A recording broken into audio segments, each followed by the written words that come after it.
Hello, everyone. Welcome to our sustainable fundraising class today.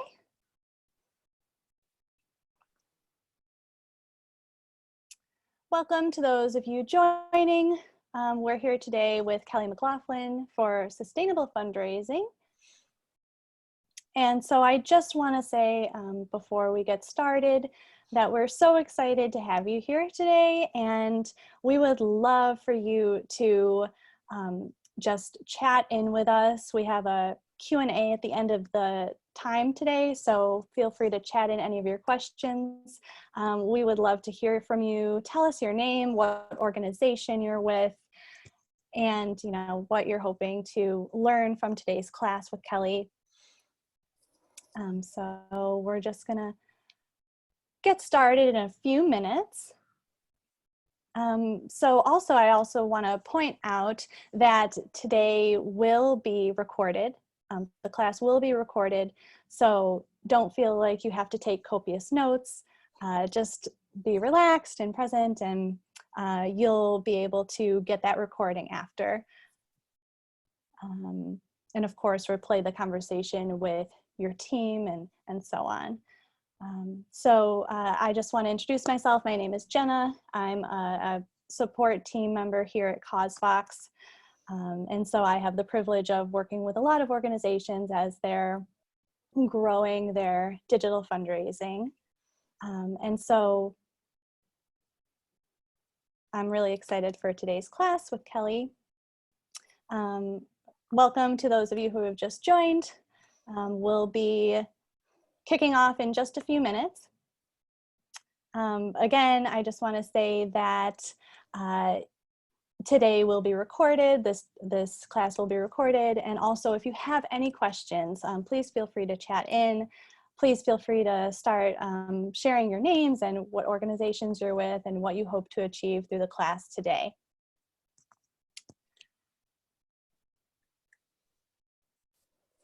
And so, yeah, I just want to, before we get started with today's discussion with Kelly, I will dive into a few pieces of information about CauseVox. So CauseVox is a digital fundraising platform designed to help you raise more with less effort. So while other software is clunky and complex and contract bound, expensive, CauseVox will actually tidy up your fundraising so you can run your donation pages, your crowdfunding, your peer-to-peer fundraising, your virtual fundraising in less time with less hassle. And so one of the ways that we help you solve those problems is by creating great donation forms and helping you convert more donors with less clunkiness. CauseVox will replace any outdated donation forms or PayPal buttons on your website to help you actually convert more donors with a seamless giving experience that's optimized to help you get more donors. We also do have crowdfunding, so you can quickly spin up campaigns that are branded with a fundraising goal and a thermometer, social media integrations, and back-end office automations that will help you run your crowdfunding with less hassle and reach your goals with less uncertainty. And of course, last but not least, we have peer-to-peer fundraising so that you can create peer-to-peer fundraising campaigns to activate your supporters to raise funds on your behalf, all while having a clutter-free experience so you can easily activate your supporters to raise more online. And actually, Kelly McLaughlin is here with us today, who is going to help us learn and understand how to actually have a more sustainable, predictable growth in your organization. Kelly is actually a leading consultant in the nonprofit industry. She takes best practices from some of the biggest nonprofits and makes their systems work for smaller nonprofits. So she's dedicated to ensuring that the changes your organization make actually stick and contribute to long-term growth at your organization. So I just want to say a big welcome to Kelly, and feel free to take it away. Thanks, Jen. I really appreciate it. I always love working with CauseVox. You guys are great. So I'll put that plug in just up front. I love working with CauseVox, both doing these webinars and also when I'm working on the nonprofit side as well. So a little bit about me. I have about a decade of experience in nonprofit management, and I have in that time I have worked at small nonprofits, medium-sized nonprofits, and then as a consultant, I've worked for a lot of different sized nonprofits as well. So I have worked with organizations that are 100% volunteer run, cash strapped, all that kind of stuff. And I've worked up to, you know, the multi-million-dollar organizations. So, so I really do have a heart for smaller nonprofits though. And so especially with this kind of thing, I'm kind of coming at this with the smaller nonprofits in mind. So where you got, you know, one development staffer or a very small team, or sometimes I've worked with folks that don't even have a development staff. It's the executive director doing all of that. So, so I understand where a lot of different folks are coming from. So I'm trying to pitch this towards the middle, but there are definitely ways you can scale up and scale down from what I'm going to be talking about.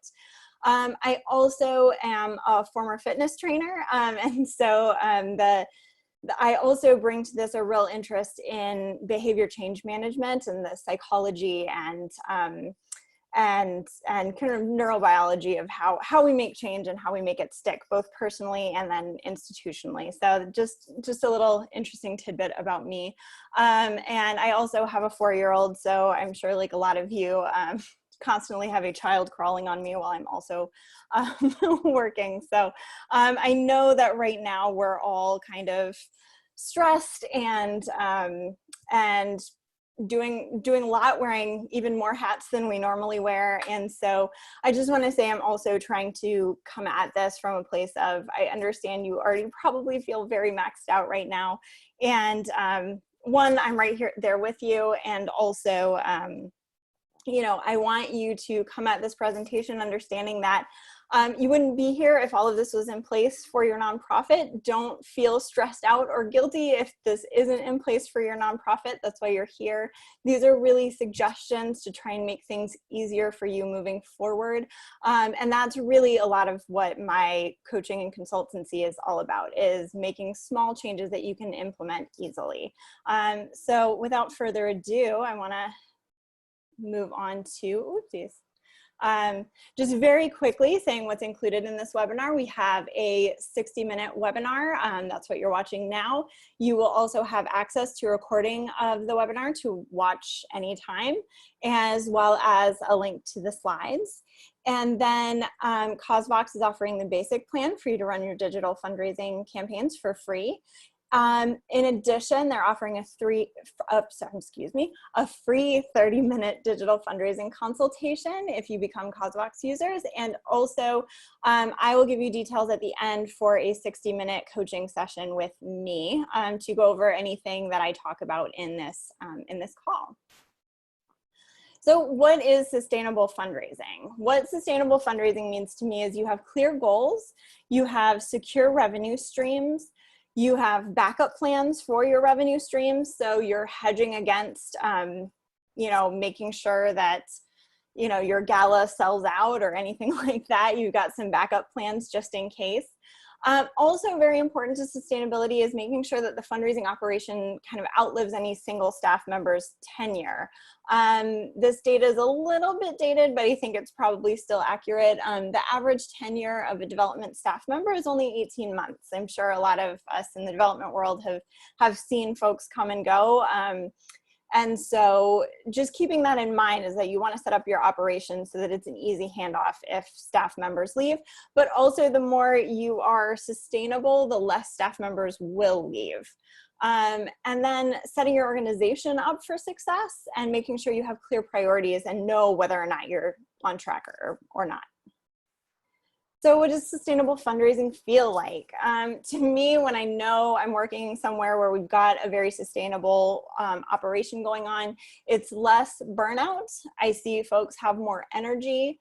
they have clear priorities. So you know day to day what's the most important thing to be working on. You also get better results because you know what your priorities are and what you have to hit, which, like I said, means longer tenures for staff, I think, because you're not working in a nonprofit is always going to be a little stressful, but it's significantly less stressful when it's not this constant, what do we need to do, chasing the money and all of that kind of stuff. So a little bit of relief. So I like to say this person floating over there is what we're aiming for.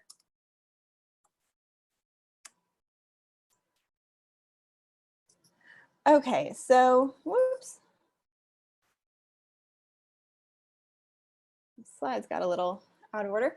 And then what does it actually look like when you have a sustainable fundraising operation? It means you've got clear targets for each revenue stream. You have clear priorities for everything you're doing within your operation. You know the return on investment of your efforts. You have more or less of an outline of the year ahead so that you can predict your workloads. And you have job descriptions that are clear for everyone involved in your operation so people know what results they're going to be held accountable for. Policies, procedures, and clear priorities that are written down and form the basis of decision making, and it's things that everyone in your operation have agreed to. And then, of course, storing institutional knowledge in places where everyone can access them and that they know where they can access them. That's the other part. So setting your operation up for success. The first thing I always start with is making sure you have clear priorities. On an organizational level, that's your strategic plan, and you take what the organization has set as a larger goal and see what that means for your fundraising operation. But often, and unfortunately, we kind of have strategic plans floating out somewhere that nobody uses. And then we end up just saying, okay, we do a gala every year because we do a gala, and this year we're going to do a gala, and it just needs to be bigger than last year, without having real plans to back up why we're doing that. So that's something I like to look at with when I'm starting with a lot of organizations. And let's see.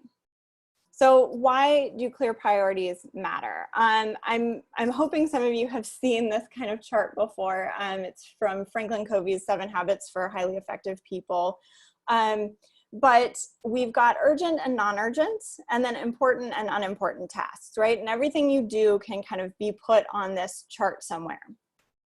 And something I like to talk about is the deep work versus shallow work. So deep work is when you're working towards long-term goals, you're making progress towards something important, right? Whereas the shallow work is the more responding to social media, responding to emails, the things that are quick and easy, but may or may not actually be moving you towards your goals. So when you don't have goals, you end up, the thing that guides you and your choices tends to be urgency versus non-urgency. So that's where priorities come in, is then you can actually start distinguishing between the important and unimportant. So where I like to say is the non-urgent, unimportant, social media, just catching up, browsing, forever scrolling the internet. I think we can all agree that's, non-urgent and unimportant. Cat memes might be helpful to your personal self-care at times, but in general, we're going to call that non-urgent and unimportant. And especially when you're overwhelmed, that's where you can default to. That's the easy place for your brain to default to. The urgent but unimportant: emails you forgot to answer, maybe a credit card report you forgot to file, or something like that. The little things that you need to do, they're not moving you towards a goal, but they're due, or that email has been unanswered for a week, so you feel guilty about not answering it. So that's where the urgency comes in. And then beyond that, if something is important but also urgent, that's where you kind of head into crisis mode. It's November and you haven't written your year-end appeal. Then you're in crisis mode, and that's unfortunately just not where we do our best work. So what we want to prioritize is the important but non-urgent. That's where you can be clear and calm. This is where a lot of the deep work happens, and to to kind of live in this zone, you have to have clear priorities to know what are the most important things guiding my day. So one thing I like to say, absent priorities, let's say you don't have a strategic plan, or, you know, right now I feel you, it feels like we make plans and then the state of play changes, and so we're kind of up in the air, making it up as we all go along. So, but looking at your to-do list, something you can do just in the moment is think about what your goals are. Maybe not for the year, maybe not for the next 5 years, but maybe it's just for the next month. And ask yourself, does this task help me achieve that goal? Does it improve my ability to achieve that goal? Or does it build a relationship to achieve that goal? And if you answer no to all of those, I mean, I would challenge you to give it a good think about whether or not that's something that's worth keeping on your to-do list. Just as we're all very much stressed right now. An example I like to use is cleaning data in the database. That actually might feel unimportant and unurgent, but if you're planning to mail a year-end appeal this year, let me ask you, does cleaning your database help you raise more money from your year-end appeal? My answer would be absolutely yes, because if you have nice clean data and you have updated your contacts addresses and all of that, you're going to get less undeliverable mail, which means more will hit their target, which means more will send back you know, your remittance envelopes and make a donation. So cleaning your database, while it could feel unurgent and unimportant, there actually is, if you look at it a little bit deeper. The other example I like to use here is that let's say you're doing a river cleanup and one of your star volunteers wants you to make t-shirts for everybody who volunteers there. Sometimes, I know personally I've been in this space where it's a star volunteer and all they're asking for is this cute thing that you think is going to raise everybody's morale. But you know, think really deeply about, does that actually help you achieve what it needs to? You're cleaning a river. Do specially designed t-shirts help you clean a river? No. Does it help you improve your ability to clean that river? Maybe.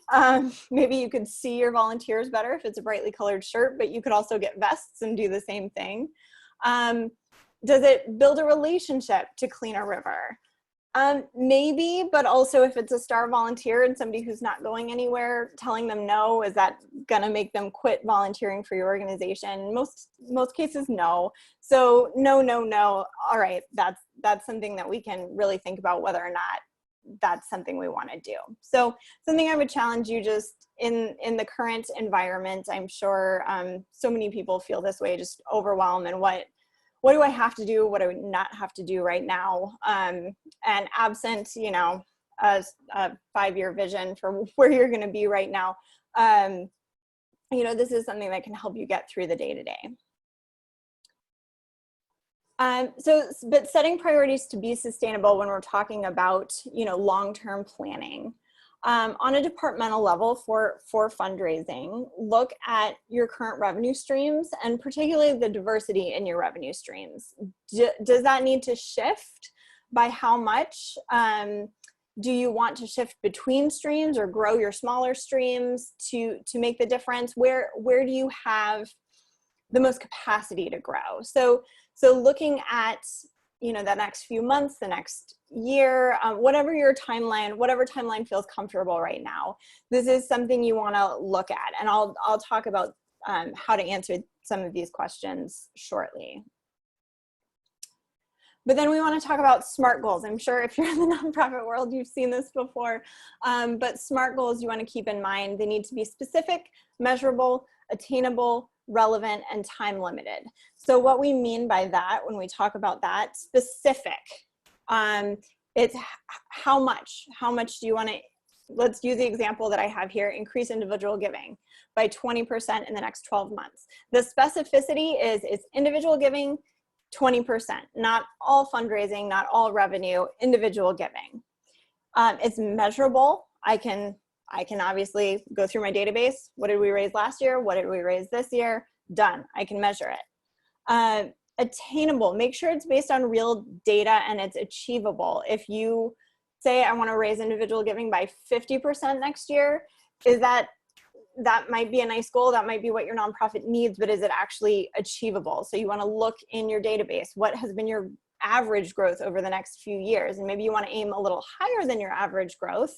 But if you do 3 times your average growth, then, you know, that's going to be something that's not attainable. Relevant, that they make sense with the questions that we've posed before. What revenue streams do we need to grow? What are our institutional goals? What's the need we're trying to meet? They need to be goals relevant to those types of things. And then time limited, you need to give it a timeline. If you just say increase individual giving by 20%, you know, it could take you 2 months to do that, or 5 years to do that. You need to time limit it so that you know where, you know, what you're working towards and how long you have. So how I like to get started setting these goals is looking at your handy SWOT analysis, right? There's a reason it sticks around. Strengths, weaknesses, opportunities, and threats. You can do it as your whole fundraising staff, or if you're in a position where you make these decisions, you can do it individually. I like to make sure that relevant stakeholders are involved, but the more people you add, obviously, the more opinions you have. So what I generally recommend when I'm working with organizations is that we figure out who the critical people are to have in the room, and then we have a second list of people that once we create this, we want to share it with them to see if there's, you know, anything glaring that they see that we're missing, or things they'd like to see out of the operation. So for fundraising specifically, I would say, you know, your development team, your executive director, maybe a few board members who have been involved in the fundraising operation. Maybe if you have some donors that are close confidants, you know, and people that you really trust to give you honest opinions about your operation, maybe those are people you want to bring into the conversation. But you want to, I always start this individually or with one person, is just starting to brainstorm on this. I like to take, you know, when I'm in an office, 4 of those giant Post-it, easel kind of sized Post-it things, put them on the wall and just brainstorm.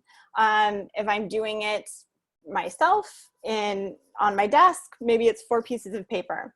When I'm doing it with a group, I like to do those giant Post-its, but then give everybody individual sized Post-its so everybody can spend some time thinking on their own, and then we put them all up there and then think about it as a group. So there are lots of ways you can do this, but the main thing is to sit down and think this through. Then the second thing I like to talk about in fundraising is you want to analyze the income and identify your areas for growth. So looking at the past 5 years, or if your organization isn't 5 years old, just taking the data that you have. But you know, 5 years is a good sample, 3 years is a decent sample as well.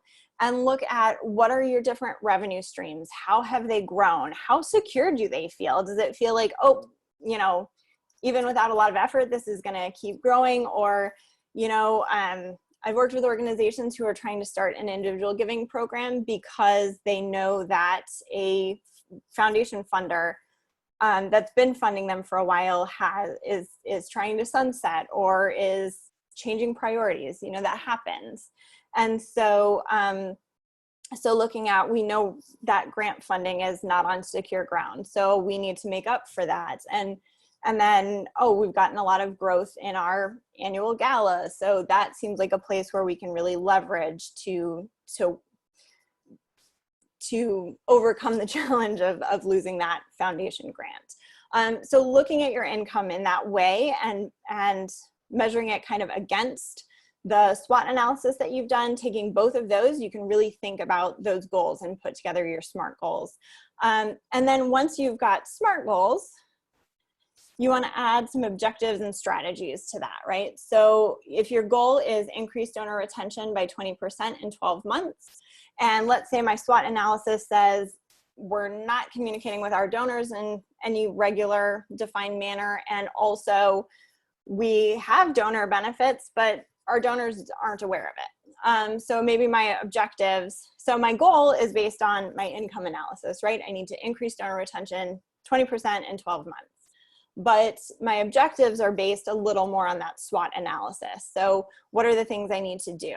Within objectives, you can have strategies. So these are the ways we are going to meet that objective. And then beyond that, you can get tasks. And that's the more task specific is, you know, what goes on your daily to-do list, right? One thing I always like to recommend is once you've done this, I really, really strongly recommend that you calendarize everything so that you know, so that you don't end up at a point where you're planning, you know, your annual 5K and your year-end campaign and a membership drive all in the same month, right? So when you do this and you make your task, calendarizing everything so that it's a nice flow throughout the year, maybe you need to move your 5K earlier in the year, later in the year to make room.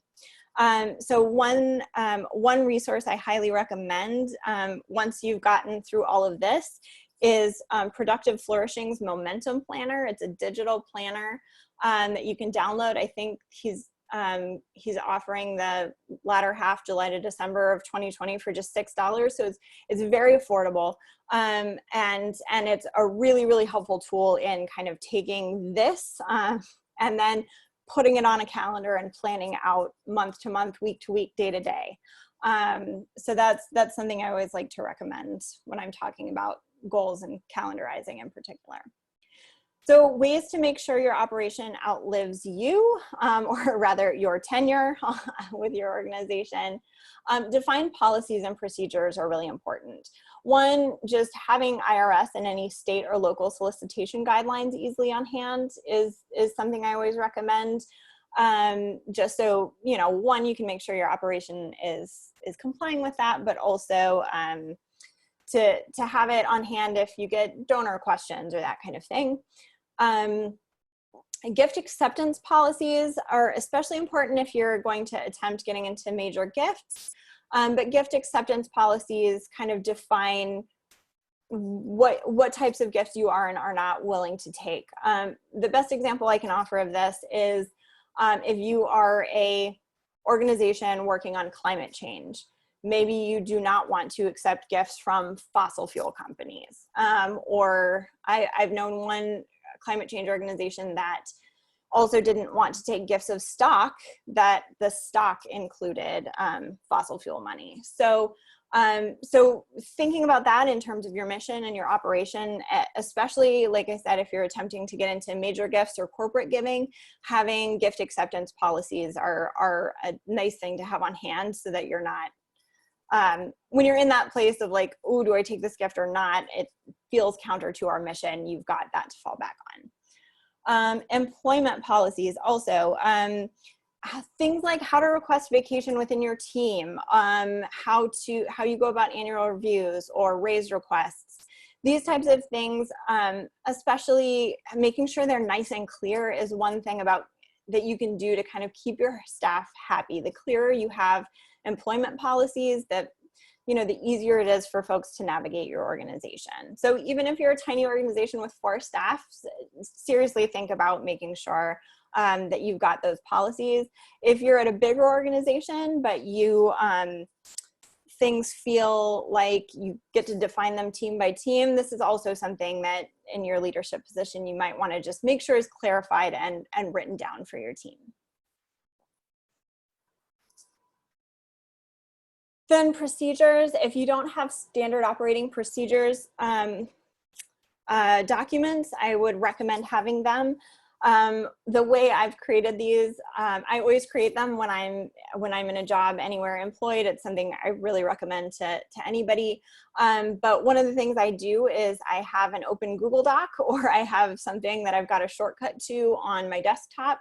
And anytime I do something new that I know is something that's going to have to be repeated, I write down the whole process so that, you know, let's say I decide to move on. That means when my organization has to replace me, all they have is this, they have this document, and when I've been a manager of people on a fundraising staff, I have everybody make sure that they keep this up for their position, because when they leave, I want to make sure I can just hand off a binder to somebody else and say, hey, you know, I'll explain some of this, then you go read this, and then come back to me with questions. And it onboards somebody a lot faster. It also really reduces the amount of work you're putting into replacing a staffer in fundraising.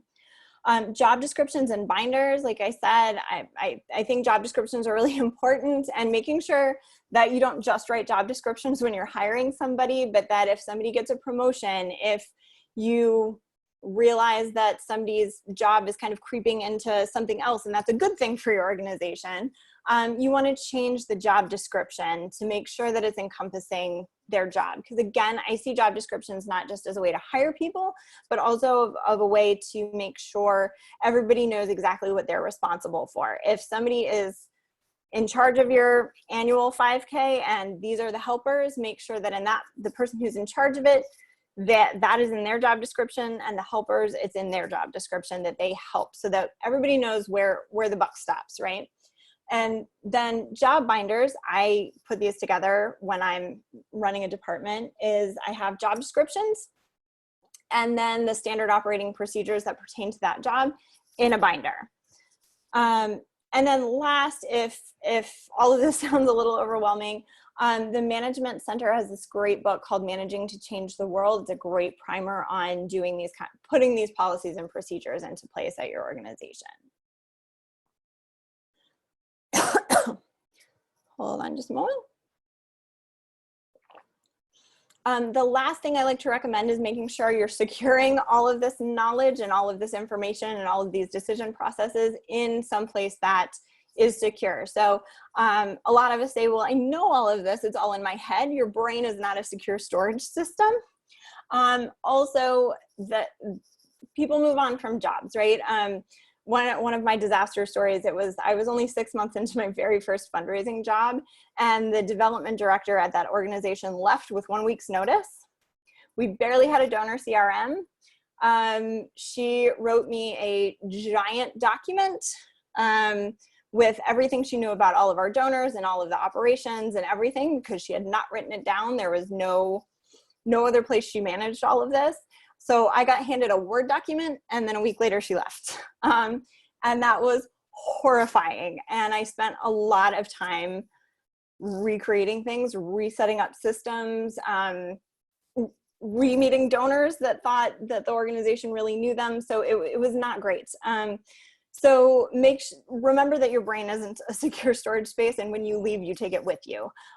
So making sure that your organization is set up for success by having these types of things: a donor CRM, a task management system, a Google Drive, or somewhere else that other people can share for documents, and then make them all work together.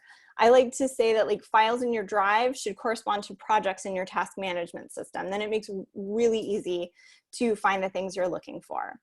And then also I've seen organizations that put together an intranet with these policies and procedures that is basically a website that is searchable that their staff can use. That's also a really, really helpful thing to have. My big plug for having a task management system that's in the cloud is I went into labor early, like over a month early with my daughter, and my maternity leave was not supposed to start yet. And my organization's annual gala was the week after. And it was terrifying. And also, but I had everything in these standard operating procedures and in a task management system. People knew exactly what was and wasn't done. So even though I was not expecting to be gone that early, I was still expecting to be able to run our annual gala. My fellow colleagues didn't miss a beat. They knew where everything was, and it was actually nerve-wracking that whole week knowing that they were doing that. And I kept texting people, and they were like, "No, Kelly, we've got it. Everything's set up." So that's my other plug for having all of this put together. Is it can really, really help when the unexpected happens.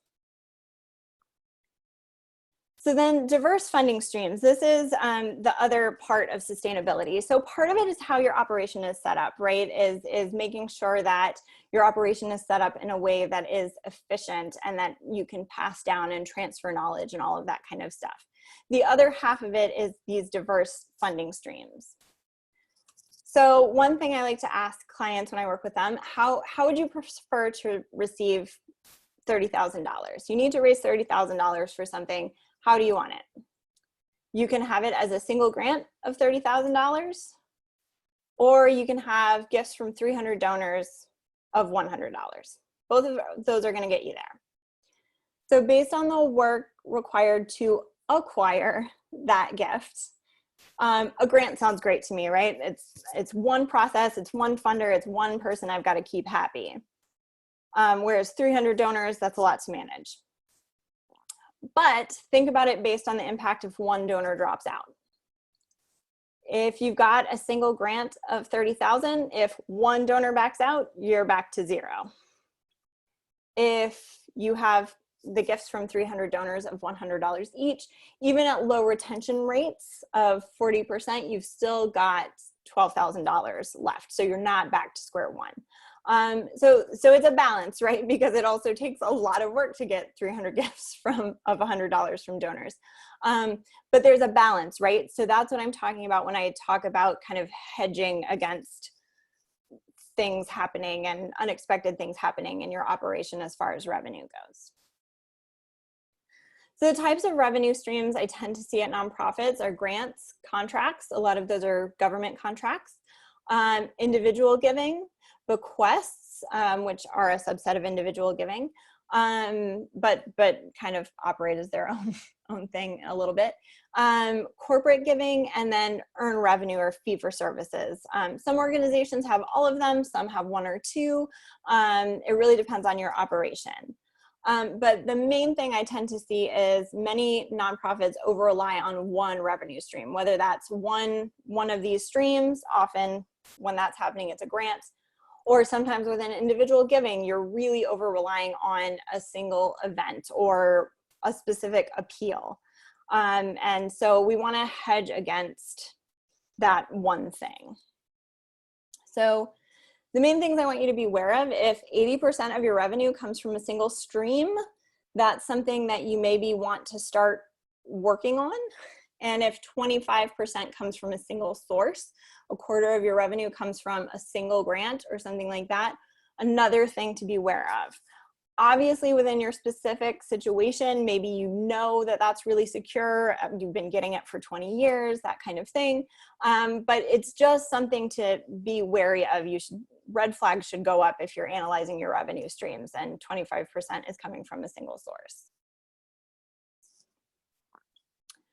Ways to diversify your fundraising.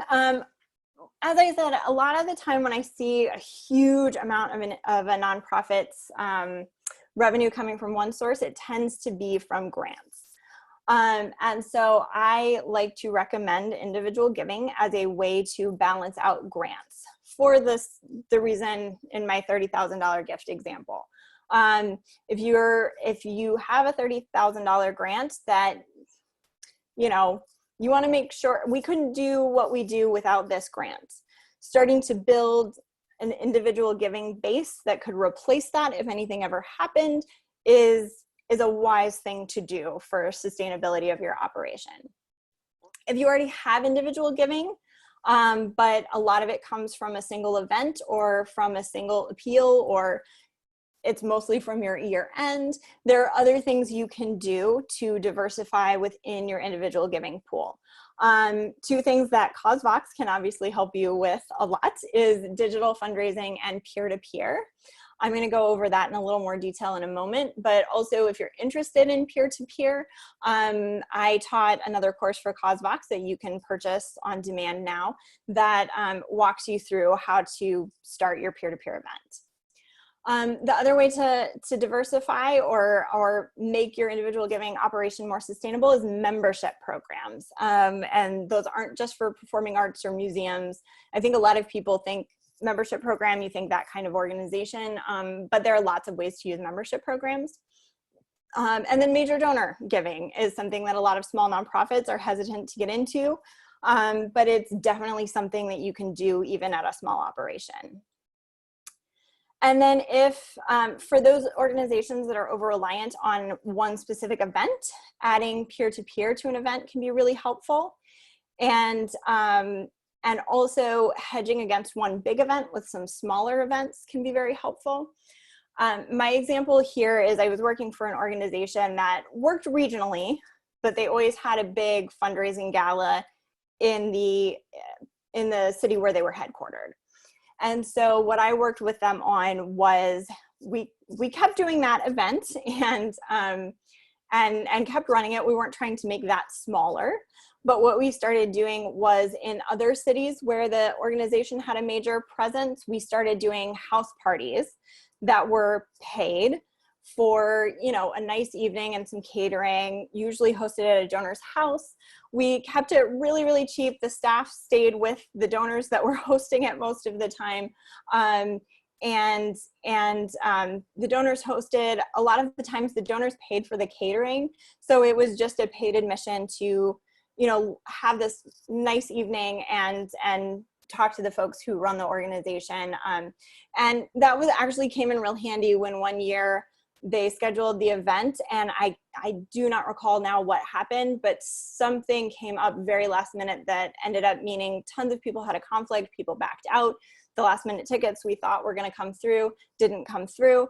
And so it was great. Then we had all of these smaller events that we'd already had planned that kind of made up for that loss in revenue. So just think about that in terms of if there are any streams that you might need to kind of hedge against. So digital fundraising, I think sometimes we think of digital fundraising as so very different from other donor processes, the donor cycle. But really, you know, the donor cycle traditionally is cultivation, solicitation, and then stewardship. Whether that's major gifts or digital or peer-to-peer, it all kind of works the same. So digital might just look a little different. So cultivation for digital fundraising looks like stories on your website or on your social media. One of the things I like to recommend is that those stories should really drive to an email sign up, because where you're going to get the most robust interaction to keep cultivating people is through email. When you have the email, having a welcome email or a welcome series set up can be helpful. And then having newsletters or other regular updates that you send is very helpful.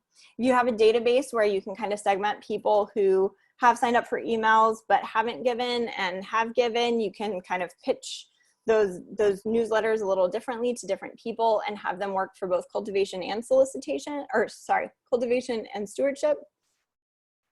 Then solicitation is your ask. When it's via email or social, it's just digital, but it's very similar. The main thing I like to say is the donor cycle, when you're looking at digital, I mean, we always want to be storytelling, right? We always want to be storytelling. Having a story that draws people through this process, where you can say, you know, this is the heart of what we do. Here's one person's story. Here's the need, and we need X number of dollars to help this many more people like we helped this person. And then the stewardship, telling another story of this is another person we got to help because you gave. So that's a whole nice narrative that you build around the donor. And that's how you can kind of pitch your cultivation stewardship and draw them through that digital fundraising cycle. For peer-to-peer, as I said, I have another webinar. It's actually a course. It's 2 webinars with CauseVox on peer-to-peer. Peer-to-peer is another type of digital fundraising.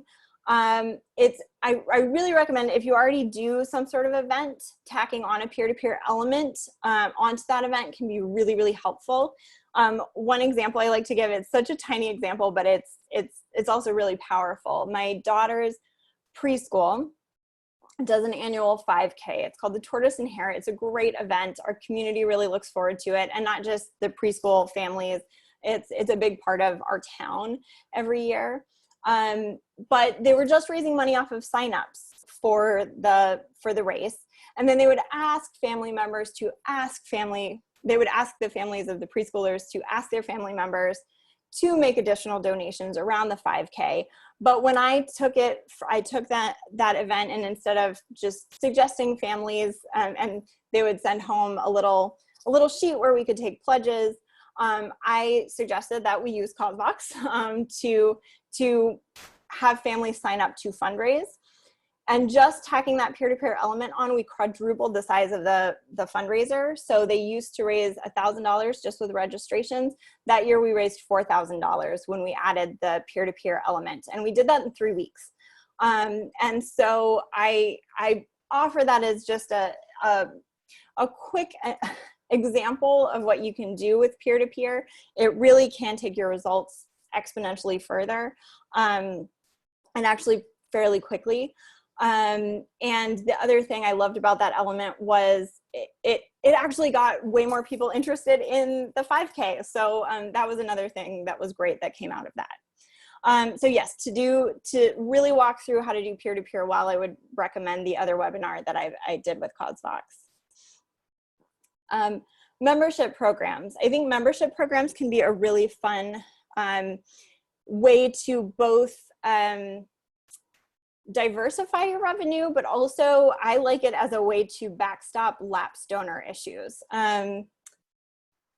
So the pros of a membership program are you actually have expiration dates, right? So if you have a membership program, somebody donates December 10th, you can notify them the next year on December 5th that their membership is about to lapse. And it's a really great way to kind of backstop a lapsed donor, especially if you're noticing you have a high record of lapsed donors. It can be a nice way to give some structure to your individual giving program. You can also have clear benefits for donors, but also those benefits help guide and structure your work. So the biggest thing that I love working for organizations with membership programs is I'm not guessing what I need to do to steward my donors. I've told them what I'm going to do, and then I follow through on it. And so that actually creates a lot of structure to my work. The downsides are some of the maintenance and infrastructure can be a little complicated. Delivery of benefits, if you are trying to shoot for the moon and give your donors tons and tons of benefits, it can be very cumbersome, but it really doesn't have to be. You want to start small and build up from there. This is an example from the Old Greenbelt Theater, which is a nonprofit cinema that I work with. They have a membership program. It's more traditionally what you'd think of, right? So you get ticket discounts, you get discounts on concessions, you get a free ticket and popcorn on your birthday. And then for higher levels, we have special benefits that are behind the scenes tour. You get to come into the projection room. Programmer for a day means you get to help pick a movie that we're going to show in the theater. So we have these higher level benefits for bigger donors. That more or less is the organization's major giving program. So it's our membership program, it's our major giving program. It does a lot of heavy lifting for that organization. But the main thing that I want to point out with this example is delivery is really easy. When somebody becomes a member, they get a ticket discount. That happens every time they come to the movies because we can scan a little membership card, and the POS system takes that discount off automatically. So it's really something easy. It's not a heavy lift. But there are other organizations that do this. Membership programs aren't just for museums and theaters. I've seen a number, especially of advocacy organizations, that do a great job with membership programs. One is the Washington Office on Latin America, which is WOLA, which is an organization that I've worked for. We actually didn't originally envision turning kind of our lower dollar donor program into a membership program, but it actually came as a decision that was made after we'd gotten a number of phone calls saying they were members of the organization. So we kind of put a name to it, we put some benefits on it, and then Partners Council is the major giving circle that also is kind of structured like a membership program. So, so advocacy organizations I've seen do this quite well. Other organizations use monthly giving as a membership program. That's true of Habitat for Humanity. They use their Hope Builders program, or Southern Poverty Law Center. You can definitely check out their websites and look at their structure. I know those are huge organizations with huge operations, but they've thought outside the box on how to make a membership program work for them. Monthly giving is an additional sustainability measure that I highly recommend monthly giving. Again, that could be a whole other webinar, but one book I would recommend to you is Erica Wasdorp's book. It's called Monthly Giving, The Sleeping Giant. It's a great primer on just the ins and outs of how to create a monthly giving program. So if you want to do it more on your own pace and not as a webinar, her book is an excellent, excellent resource for starting a monthly giving program. And then last, major giving. I really, really love major giving, and I especially love helping small organizations get into major giving because it is possible. It is possible. The main thing about major giving, how does it work? I like to talk about the major donors ABCs. You'll probably hear that from most people giving out advice on major giving. What the ABCs stand for can vary a little bit, but for me, it's ability, belief, and connection. So ability is, does that donor have the ability to give you a major gift? Belief is, do they believe in your mission? And then connection is, do you have some sort of connection with them? So I like to say, you know, the organizations that say, oh, we should ask Oprah Winfrey. I say, great, ABCs. Where's your C with Oprah Winfrey, right? That's an easy target, but that's the main thing. Within donor identification, you look for the ABCs. And it's just a simple modification of the giving cycle into something that's a little more personal. So your cultivation, instead of your cultivation being more your website, you hope you catch them on an email, social media, calling the person to ask them to lunch or a tour of your facility. Today with COVID, I would say the intro call is more, could we get on, you know, a FaceTime call or some sort of video chat, and let me tell you about our organization. Solicitation is the ask. And here again, it's just more personal. It's part of the conversation you're having with this donor. And stewardship is, again, more personal. It's a thank you note that is handwritten, or maybe a call from your board chair, something like that. And the report back is creating more personalized report backs to them based on their interests in your organization. And then you just keep them in that solicitation stewardship loop. So getting started with major giving, if you don't have one, you just want to start small. And while I would say industry-wide, I see 1,000 and 5,000 as the starting points for a lot of organizations. If you're a small organization, if you're a newer organization, it's okay if a major gift for you is $250. That's absolutely acceptable. So what I recommend to start identifying who your major donors could be, or what a major donor level is for you, is to look at the top 10% of individual gifts. So I will pull a report for the previous 12 months and get all of my donors' total giving. I'll take the top 10% of those people, and I'll take the average. So sometimes it's $250, sometimes it's $500. It really depends on the organization, how long you've been around, and what you've done so far in individual giving. But make that kind of your target. And then what I would say is, of people not giving at that level, try identifying 10 prospects that you could move up into that level. I like to just make a little chart as I find them. So once I've pulled that average giving, then I start looking down the rest of the list past that 10% of people to see who's there that I think, based on the ability, belief, and connection, would be able to make a major gift to my organization. So mostly, if these are people who are already donating to you, they've got belief and connection, so you're set there. The only other part is ability. And while, you know, bigger organizations can do a deep dive into people's finances, you probably don't want to spend that much time doing that. But there are other clues. Somebody's job, if you know what they do for a living, if you know, you can if you know where their house is, what neighborhood, sometimes you can tell from that if they have the ability to give more. Housing value can be a little misleading because some people live in very modest houses and have lots of ability to give, and other people live in huge houses that are maybe a little beyond their means. So it's not perfect, but just here is where you could do exhaustive research. But my guess is if you're starting small, you can do this mostly by gut and think, you know, I know that donor, or somebody at your organization knows that person and knows that they could probably be giving more than they do. And I think your initial goal, if you can identify these 10 prospects, call one of those people per day, first thing before you do anything else.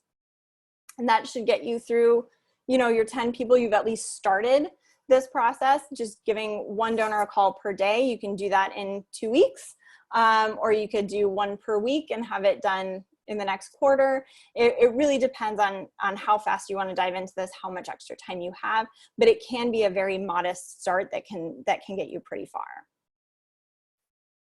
So my last thing is events. My one caution here is always events have a lot of cost relative to what you get out of them. So your return on investment in events is always going to be a lot lower. But if you have a major event that does raise you a lot of money, a couple things you can do to diversify that. One, as I mentioned, add a peer-to-peer component of that event if it makes sense. If it's a 5K, if it's something that feels like you can add a peer-to-peer. Galas are a little harder, but with the virtual, maybe there's a way to work that in. Hedge against one single large event with a few smaller events. And also working with other organizations, businesses in your town to do third-party hosted events. I worked with one organization that worked with a comedy club that did a show for them I think it was their Sunday night show. A portion of the door from that event went to the nonprofit. And it was because they would use lesser known comedians who would tend to volunteer their time because they loved the organization. It was actually a really cool thing that they'd worked out. So thinking about are there small businesses in your community, especially right now, I feel like a lot of people are thinking outside of the box to make revenue, to make sure people remember their business, remember their nonprofit, what have you. So right now is a really interesting time to kind of approach those types of things with businesses in your community. And then how to do it all, right? There's a lot that I packed into this. And I am not saying do all of these things in the next 6 months, right? What I want you to do is identify one issue from this webinar that feels the most critical to you, the thing that I talked about that you're like, yeah, if we could just get that under control, things would be so much better. I want you to look at where you are and where you want to be on that issue. And then I like to make a roadmap of steps that you can do to get from here to there, and then break that up into weekly tasks. So it doesn't need to be something that like, I'm going to drop everything until this thing gets done, right?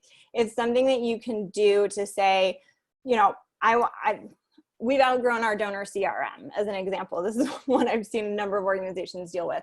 We've outgrown our donor CRM. The data in there is a mess. But I, it's whatever. I just keep putting data in it because it's what I've got. But maybe it's, you need a new CRM that has more functionality because it's not working for you anymore. Week one, spend an hour looking at where your information is now. What state is it in? What features does my CRM not have that I want it to have? And then the next week, look at N10 and a few other websites that have a list of donor CRMs, and just look at them, look at the features. Which ones do you think would actually work for you? And then weeks 3, 4, and 5, look at one CRM per day to see which features would work for you, and schedule a demo for them each week. You could look at one a week and evaluate one a week. And then you pick a CRM, and then obviously, if your data is in pretty bad shape, you want to spend some time cleaning the data. You don't want to just take bad data out of one CRM and dump it into another CRM. But maybe you want to clean your data. And I've done this successfully with organizations where we set a goal of we're going to do 20 accounts a week. And so that's 4 accounts per day. And that's something you can do first thing in the morning if you want to make sure it's done. Or one young woman I worked with used to do it. She was like, my brain kind of shuts down at 3, that afternoon slump. And she would always use that to kind of reset her day. And I loved that she used it as a way to like actually get back on top of things, which I thought was so great. So 20 accounts per week, if you have 200 accounts, it's going to take you a while to get through that. But you're working towards it, and maybe it's 6 months from now, a year from now, your data will be in great shape. You'll have chosen the CRM you want to move to, and then you can make that switch. So like I said, not everything doesn't have to happen this month, this week. These are things that you can do slowly and integrate it into how you work day to day. So my last thing, I want to let you know how to get a free 60-minute coaching session with me. If you have an issue from this that you'd like to work on or would like more information on, visit fitnonprofit.com/causevox.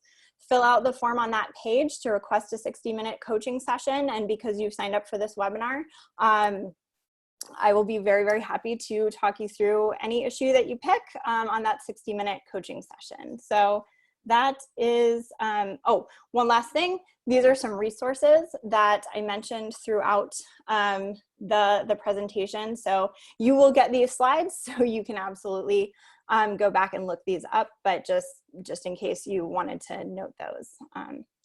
That is my presentation. So I'll hand it back to Jenna. Amazing. Thank you so much, Kelly. And to everyone just still with us, I just want to point out that if you want to take up Kelly on her suggestion to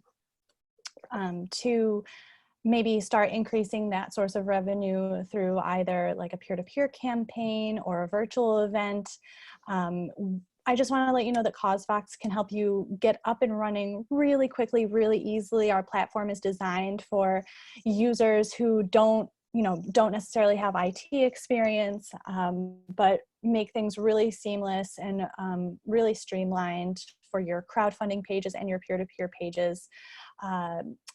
And just one more point is that we are offering 0% platform fees right now. So the only fee that would be taken out is the payment processing Stripe fee. So that's just a small 2.2% plus 30 cents per transaction for nonprofits. It's an incredible, unbeatable deal to do your fundraising for free. So please feel free to check us out. If you haven't already, I'll leave our website information and how you can just sign up for a free account in the chat. And right now I do want to I know it's just about 3 o'clock. Kelly provided such incredible information. Oh my gosh. Thank you, Kelly, for breaking things down so thoroughly. Everything from, I loved everything from just identifying your donors and bringing them, like cultivating them and then stewarding them. So I do want to have time to just answer any questions that we have here. So I'm going to give it back to Kelly to answer these questions that you've chatted in so far. All right, great. Let me see. I'm having an issue getting to the Q&A box. Are they in the Q&A or in the chat, Jenna? Sorry, we have some in the chat that you can start with. Aha, okay, wonderful. Let me stop sharing my screen. I think that's why I can't see them. Okay. You can click on the little chat bubble at the bottom. There we go. All right. My computer was not wanting me to get to it. Okay. Let's see. I've got, is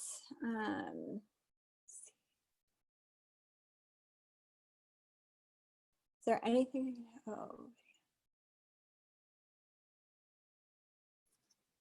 Okay, where are my questions? 1 donor call per day. Okay, perfect. So the 1 donor call per day from Kay Doyle. Is there a script? What do you have in hand to make the call? I personally really like to script calls. I've worked with other people who like to do it more on the fly. I've met fundraisers who are wonderful at doing it on the fly.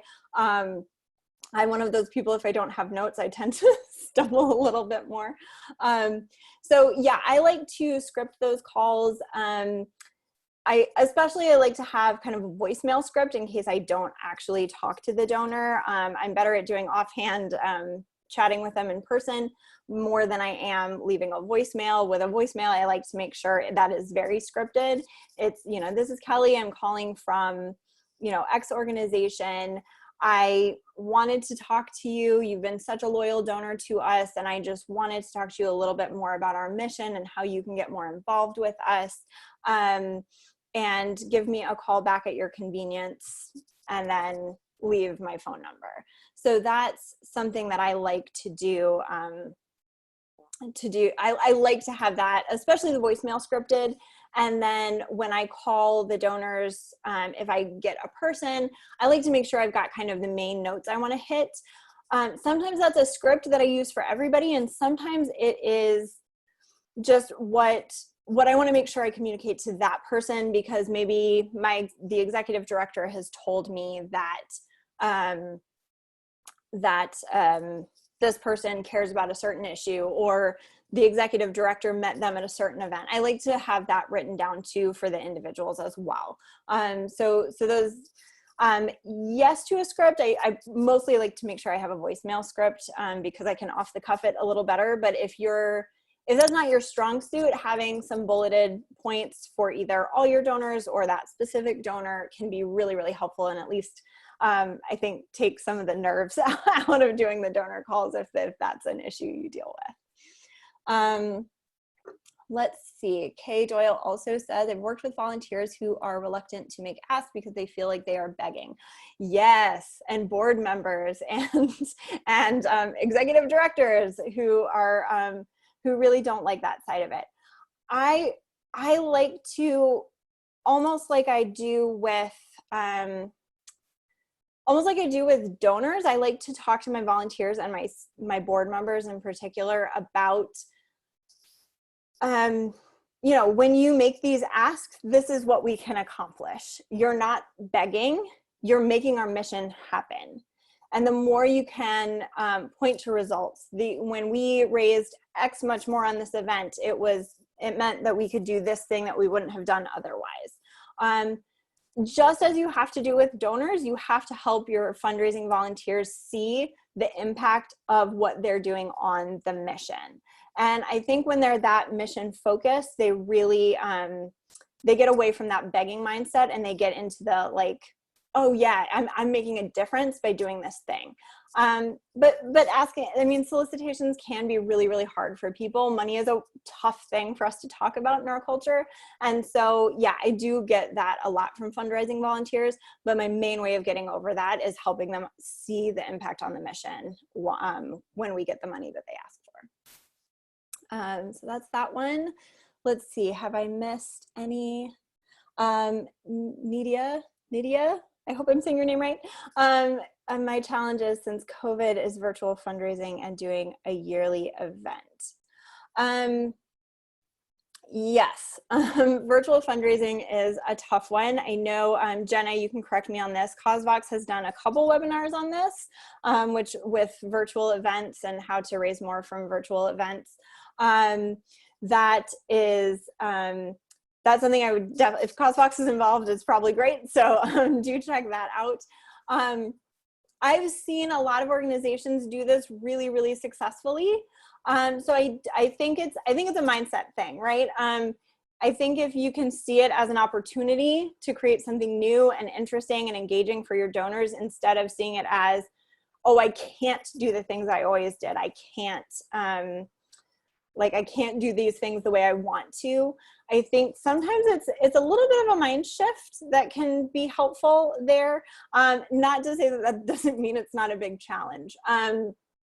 But I have seen a number of organizations do this really well. I personally, as I said at the top about me, I'm a runner. I love running. If you have a charity 5K, let me know. I will run it for you. And I will do the peer-to-peer fundraising around it because I love it.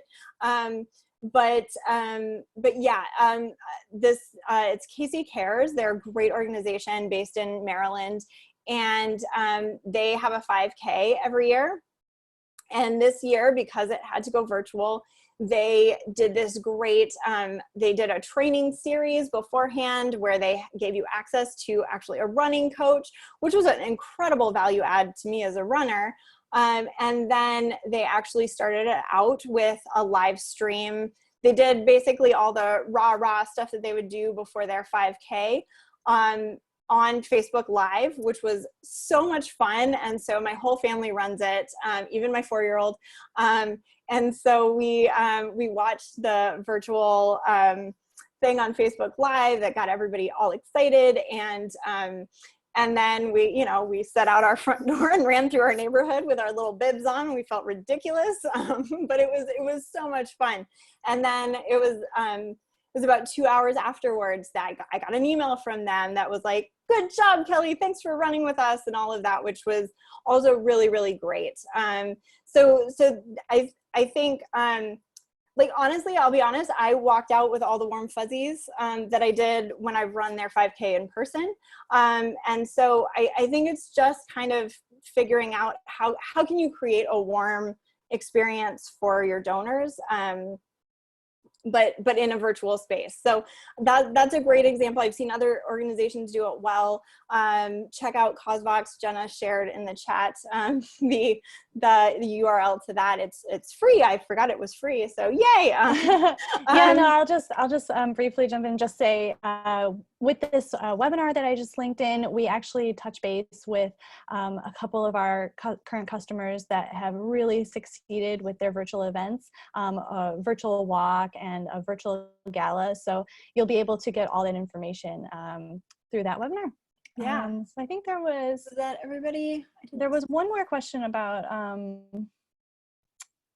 the name of the production planner download that you mentioned. Yeah, it's Productivity Planner. It's from, sorry, I just totally messed that up.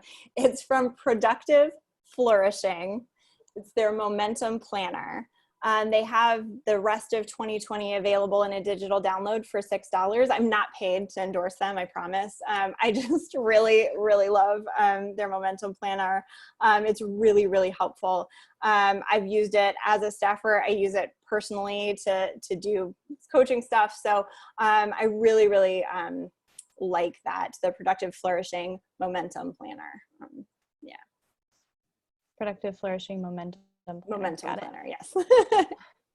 Awesome. Okay, so if there are no more questions today, I just want to thank Kelly again so much for just an incredible class.